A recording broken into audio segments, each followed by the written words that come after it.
everyone, welcome back to Selector Spread WIXOSS Episode 3, that accidental reunion, and I have Skyline with me. Hello. Hey, what's up? Not much. What's up with you, dude? Not a whole lot, just excited to get through this episode. It was very interesting, especially that ending, but we'll talk about that in a bit, so it was pretty good. Uh, yeah, Go ahead. no, I was to say, but basically just getting into this where, basically continues with Rico. She's kind of, after the battle with Akira, she's kind of, I guess, feeling down about it. She doesn't want to battle without friends, and Lilith, on the other hand, thinks that's just really dumb. Thinks it's kind of stupid to worry about friendship. Yeah, that kind of takes us to what we saw in Shigatsu recently last week, where the boy was going on about how his mother said that in piano competition it only counts if you win. You're not there to have fun. And so yeah, you see both Ulith and Aeona cut from that same win, battle, do this thing, cut from that same cloth. Right, yeah, that's all they want to do is fight and win. And they don't really care about, building these lasting friendships or anything. They're just like, Mhm. no, I'm here to fight, here to do a competition. I don't really care about anything else, which is fine. I mean, that works. Especially Mhm. for her character, since she's kind of a dark character. Ulith, anyway, she's comes off that way anyway. And go ahead. Yeah, Ulith and Iona are like, I mean, you've heard of opposite sides of the coin where one is light and one is dark. One is dark and one is darker. There's no, or to the point to where it seems like there's hardly any dividing line between their characteristics. They're almost the same character in a way, Right, just definitely. just different expressions of that. Right, I definitely agree on that. And we have Hayano. She's still with Izuku's brother. They still have that going on. They kind of want to basically remind you that, hey, this is still going on. And all the kids at school kind of like, little like talking behind their backs and just basically saying it's kind of sick because they're related, but not knowing what's really going on. But still, it is kind of they're still related somehow. And I guess that scene just kind of shows us that Rico really has no friends at school. I mean, that's what I took from that whole scene. I was wondering when they would actually get to this, at least to just, bring it back and insert it briefly from the older series into this one. I thought they would at least do it by episode 2 or episode 1, but it makes me wonder why they saved it for this stage in the game. I mean, they're going to mention it later on. They're going to develop it or do something with it later on. It's an unfired, it's an unresolved big plot element that they have from last season. So yeah, they are definitely gonna have to do something with that, and I'm glad they didn't drop the ball on it. I don't know if it's yeah. Ruko has no other friends besides Hitoe and Yuki. One's a shy girl, the other's a card. Um, yeah, yeah, I agree. I completely agree on that. It's a hard thing to agree with, but that's always kind of been Ruko's problem, hasn't it? Right, yeah, I mean, ever since she's been kind of tied up in this game, that's kind of like taking priority in her life. Besides, Hmm. hanging out with friends, which understandable. I mean, Hitoe and Yuzuki are kind of the only people that kind of approached her at the time, and yeah. Hmm. And after that, we get Aeona kind of talking to Riko about wanting to be taken advantage of. She doesn't really care about this friendship thing, like we said before, and she just wants to be used and to fight battles. She's like, you have me as a card, why not use me? That's basically what she's trying to get across to Riko, but again, Riko doesn't want to fight with someone she's not close with, which makes sense. Yeah, in the abstract, a skill wants to be used, a weapon wants to be used, and Elrig wants to be used. Really, is she any different than Tama was at the very beginning? Yeah, I wondered that too, Mike, Tama and Yulif, if you think about it, they're both obsessed with fighting, and it's like, what's the difference between that? But I guess the big difference is obviously the friendship they have between, Hmm. Iona and Riko is not really there. I mean, season one, she was kind of like the, I guess, antagonist was basically messing with Riko the entire time. So I was like, I can't see her as a friend to Riko, but Iona's again, she doesn't care about that. Nope, not in the least. Right, and then speaking of Tama, I mean, we do get to see her a little bit this week. Basically, she's basically crying about not being with Ruko and missing her, and Mayu, who's, I guess, I don't know what she really is in this series. I guess she's like the guardian of these cards. But she's basically doing her best to brainwash Tama, saying that, Ruko lied to you. She did this and that, and she betrayed you and all this stuff. And Tama, like, doesn't believe any of it. She's kind of trying to warp her brain. It's not working. Then Mayu kind of gives in. Is like, okay, I'll give you the chance to see her, but almost the lines of like, you're not gonna like it if I make you see her. But yeah, that's basically what happened on that. It's kind of interesting. Mayu certainly can play that field to whatever advantage she's trying to play on it. She's not exactly lying to Tama when you get right down to it. She's just telling her selective bits of the truth that suits her own agenda, whatever that agenda may be. Yeah, I'm And wondering that too. Yeah, the agenda's kind of yeah, weird.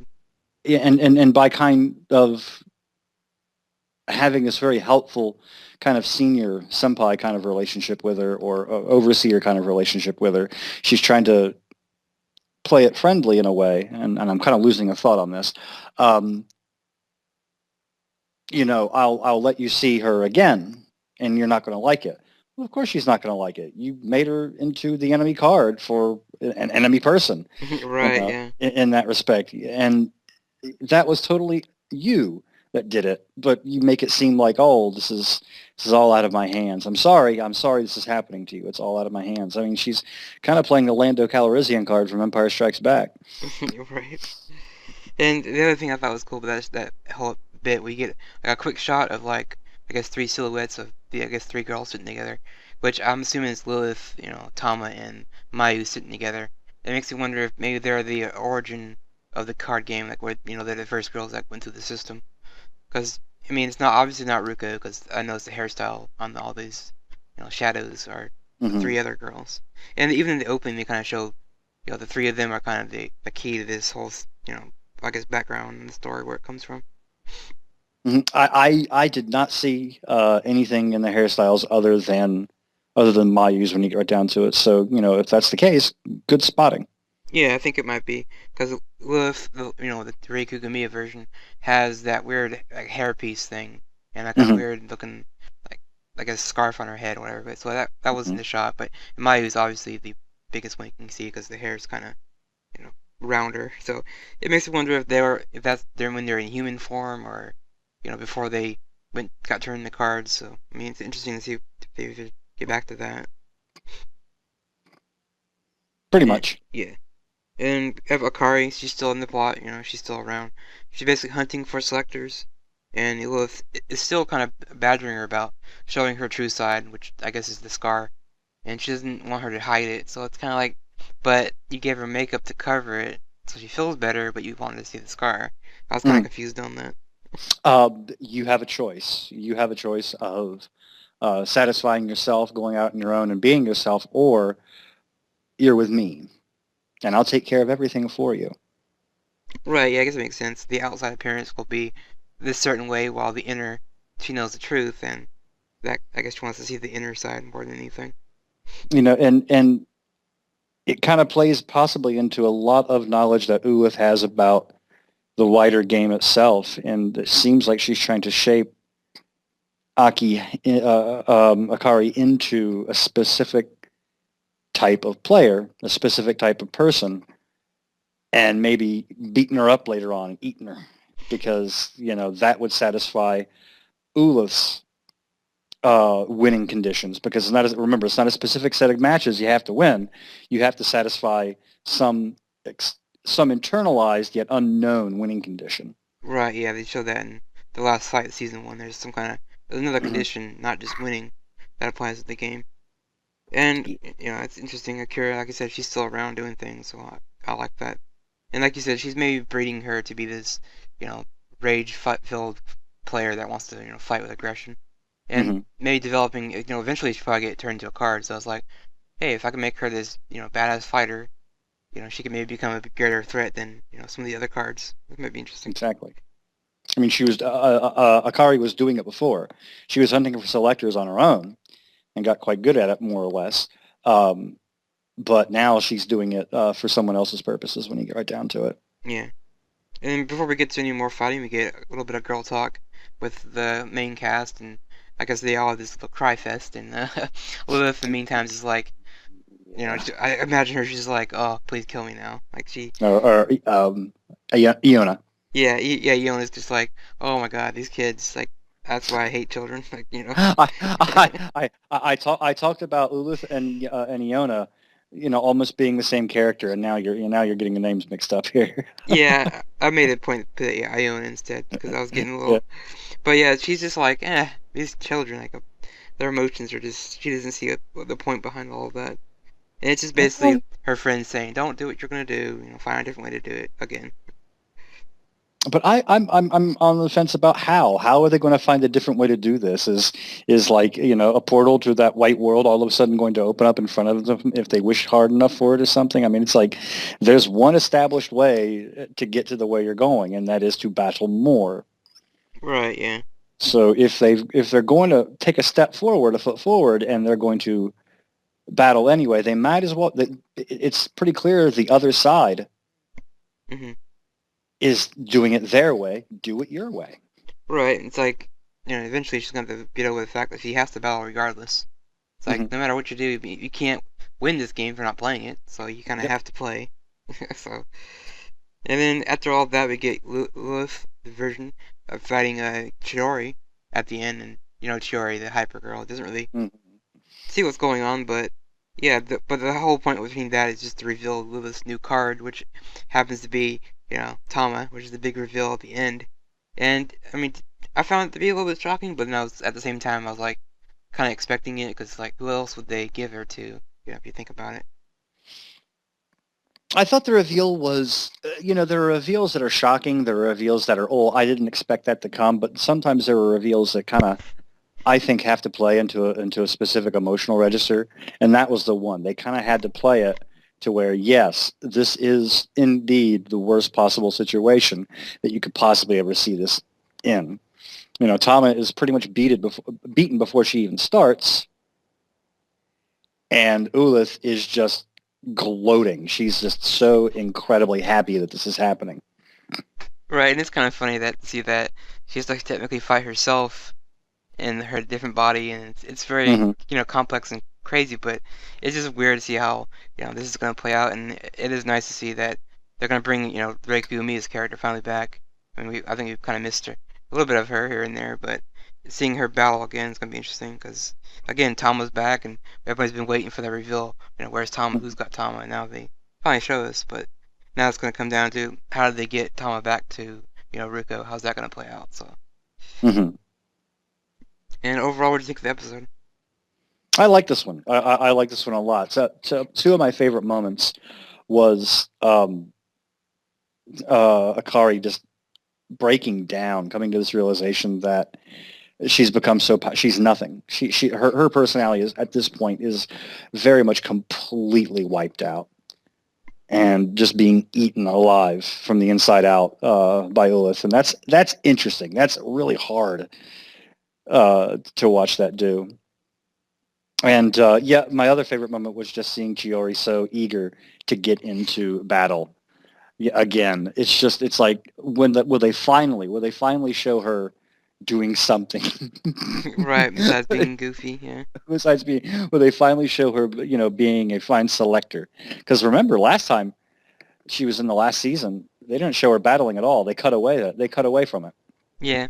I'm wondering, it would be kind of funny if she's like, on the outside, when she's not battling, is just cute, Millie looking girl, but inside she's like maybe like Kara, very violent, very aggressive. That'd be pretty funny if they kind of flipped it over like that on her. Yeah, yeah. Well, she played against Yuzuki that last time Hmm.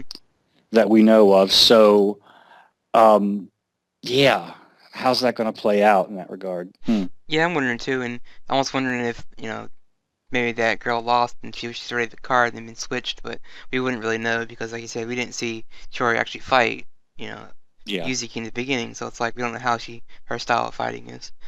and I'm having a Eldora. I was about ready to have a brain for it, but I couldn't remember her Yeah, already. Eldora, yeah, yeah. But Eldora, maybe she's the badass when you get Yeah, right that's to what it. I'm wondering too. It's like one of them has to be mean. I Hmm. mean, this series likes to do that whole, the outside appearance is this, and then when they fight, it's this. Like kind of like how they kind of turn it around like that. I hope Eldora has like teleportation powers. Oh yeah, they have something because gotta use that actress. And maybe can throw spikes or something like that on occasion just to underscore who she is. Right. And as far as extra goes in this episode, I mean, tears everywhere. All the characters are crying in this episode, and I just, I guess shout out to all the actors in that they're doing pretty good with the emotional side of things. It reminded me of what Highway always says about crying in anime. Hmm. You can do it right and you can do it wrong. And I think they did it right here. Wailing crying in anime and anything really is never any good. It just always sounds, terrible. Yeah, But this, they kept it emotional, and it was sobbing more than it was anything else. So it didn't really get into annoyance factor, right, other than yeah, the time, other than how long it lasted. They probably could have cut that scene by about a minute and still have the same impact. right, true. I mean, I think the same thing about, with crying in anime in general. It's like there are two levels, like you said, sobbing, and then there's just wailing and screeching. Which, you know, my biggest peeve on that is, I would say Anohana. They did that, and I it was about just, ready to say yeah, Menma at the end of Anohana. yeah, that You whole scene could have been easily cut in half. But, Yeah. but yeah, I mean, overacting, I guess you could say, on some scenes. It's better Or than, probably just acting when you get right down to it to be very genuine hmm about how people would feel about that. But you got to kind of take that at a you got to take that at a remove a little bit, cut it down just a little bit because it becomes a little bit because then you start to feel uncomfortable in a way. And I think if you're watching television and you're invested in watching it, you're kind of stuck there. But if you're with someone like that in a room, you're like, oh yeah, I suddenly need to be like outside across the street. I've had experiences with both of that. I mean, we watched it, me and my brother watched it the first time through when it was airing on, the series, and it was both were just like, I had to like almost mute the volume because it was just getting too Oh yeah. obnoxious at a point where it was like, okay, is the scene over yet? I mean, it wasn't really sad because, like No. you said, it became more of an annoyance than anything. It's Mhm. like, can it be over yet? Yeah. Then when I watched it with the movie version with my other friend online, she's never seen it, so she was a little bit emotional about it, and I'm just sitting there kind of like, it is awkward. It's like, what am I supposed to do during this scene? Like, I can't say anything because it's gotta Yep. play it out. But yeah. And another thing I'll mention, the extra is everyone seems to be using someone in some sort of way in this second series season. You got Mhm. characters that want certain things from certain people, which is kind of interesting. Yeah, and the encouragement to use as well when it isn't necessarily there. Yeah, manipulation. Manipulation seems to be the underlying theme of this in some way, shape, or form. The desire to do so, what it takes for you to actually, manipulate someone. Do you lie? Do you cheat? Do you steal? Do you, become incredibly unsavory? Is that to your liking? Hmm. Um, mhm. And even to the point where I think Akira mentioned that she would actually kill Ruko just to Yes, win. I'm like, I meant to mention that yeah, I almost earlier. forgot that too. I was like, You so, know, it's it shows you that she wants to go that far to win this game to prove to Lilith that she's, I guess, worthy. So it's like, yeah, it tells showing you how Kara would just go, complete snap. I mean, she did in season one. She did pull a knife on them, but didn't get very far. And the last thing I mentioned is again Chiori. She's super hyped about being a card, which we've kind of hinted at several times. That is that what she really wants, or is she being manipulated, or is what's going on with Chiori? it makes me wonder if they're trying to introduce something kind of lighthearted into it. It might kibosh the entire story that they're trying to tell, but what happens if, oh no, she becomes an Alaric and she's perfectly fine with it? Yeah, I mean, She'd be like, this is the complete awesomeness that I always thought it would be. Who's my selector? Let's go have some fun. Come on. I mean, it just to kind of take you away from this incredibly heavy atmosphere. Like I said, it'd be risking the thematic approach they're taking, but at the same time, it would probably provide interesting contrast at times. yeah, I think it's interesting. I mean, I think there's a lot of people that watch anime. We've always said the thing like, if I could be in an anime, I would be in this world. And maybe for Hmm. Chiori, it's like if I could be in that world, I would be a card. The Yeah. fight and battle would be, Hmm. it's different than being a regular boring old human. To her, it's probably like, the human world is not very fun. I mean, I think Melancholy Suzumiya is like that. Haruhi Hmm. doesn't like the real world. She wants to be in a fantasy world. So I mean, you get these kind of themes that are interesting, like you said, and it's for Chiori, it's a different character, and I kind of like that they're actually showing us another side. It's not all gloom and doom for most of these Hmm. characters. So yeah. So I guess for next week, see you guys for the next episode. You better believe it. Yeah.